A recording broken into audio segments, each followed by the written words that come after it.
চট্টগ্রামের জেলা শিল্পকলা একাডেমির আর্ট গ্যালারিতে অনুষ্ঠিত হলো 5 দিনব্যাপী চিত্র প্রদর্শনী। দ্য আর্ট রিভাইভাল শিরোনামে অনুষ্ঠিত প্রদর্শনীতে স্থান পায় চারুকলা ইনস্টিটিউটের শিক্ষক, প্রাক্তন শিক্ষার্থী, দেশের খ্যাতিমান শিল্পী সহ 30 জনেরও বেশি শিল্পীর শিল্পকর্ম। প্রদর্শনীতে বৈচিত্র্যময় শিল্পকর্মে ফুটে ওঠে প্রকৃতি জীবনের ঘাত প্রতিঘাত, অভিজ্ঞতা আর সৃজনশীলতার বহুমাত্রিক প্রকাশ। প্রণব চক্রবর্তীর প্রতিবেদন, ছবি তুলেছেন বাবুন পাল। কেউ অ্যাক্রিলিকে, আবার কেউ মিশ্র মিডিয়ায় রং তুলির ছোঁয়ায় ক্যানভাসে ফুটিয়ে তুলেছেন প্রকৃতির ঘাত প্রতিঘাত। কেউ স্বভাবজাত সহজ ফর্মে, আবার কেউ বিমূর্ত রূপে এঁকেছেন জীবনের অভিজ্ঞতা। 72 ঘন্টা ময়েশ্চার লক সমৃদ্ধ লিলি বডি ওয়াশ, শিয়া বাটারের গুডনেস স্কিন রিপেয়ার করে রাখে সফট ও গ্লোয়িং। দর্শকরা শৈল্পিক ক্যানভাসে চোখ রেখে বোঝার চেষ্টা করছেন শিল্পীর শিল্পকর্মের অর্থ। কেউ বুঝে নিতে চাইছেন রং রেখার গতি প্রকৃতি। একটা ছবি আমাদেরকে অনেকক্ষণ দাঁড়িয়ে ভাবতে, ওটা আমাদেরকে ইন্সপায়ারও করতেছে।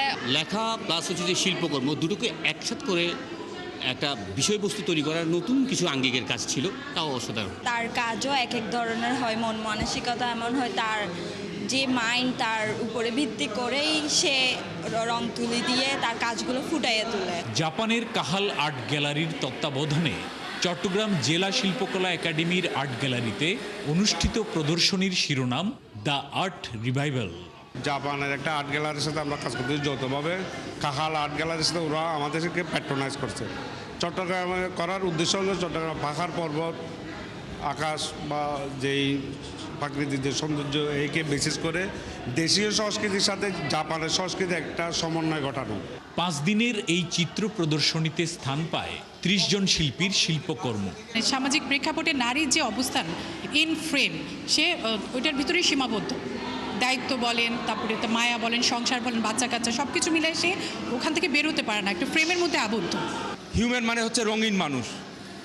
ফলে এই সুফিরা এই যে নানান বর্ণের মানুষদেরকে স্বীকৃতি দেয়, তারা মনে করে না যে আমার মতো সবাইকে হতে হবে। আমি যেটাতে এক্সপার্ট সেটাতে দিয়ে আমি চেষ্টা করেছি যে আমার মনের কথাটা বলতে, যে পৃথিবী আবার শান্ত হোক। রবীন্দ্রনাথ ঠাকুরের গানটা করতে করতেই মনে হচ্ছিল আমি পেন্টিংটা করলাম। এটা একটা অ্যাবস্ট্রাক্ট পেন্টিংয়ে নিজস্ব সংস্কৃতির গণ্ডি পেরিয়ে প্রদর্শনীতে ফুটিয়ে তোলার চেষ্টা ছিল সার্বজনীনতাকে। প্রণবেশ চক্রবর্তী, 71, চট্টগ্রাম।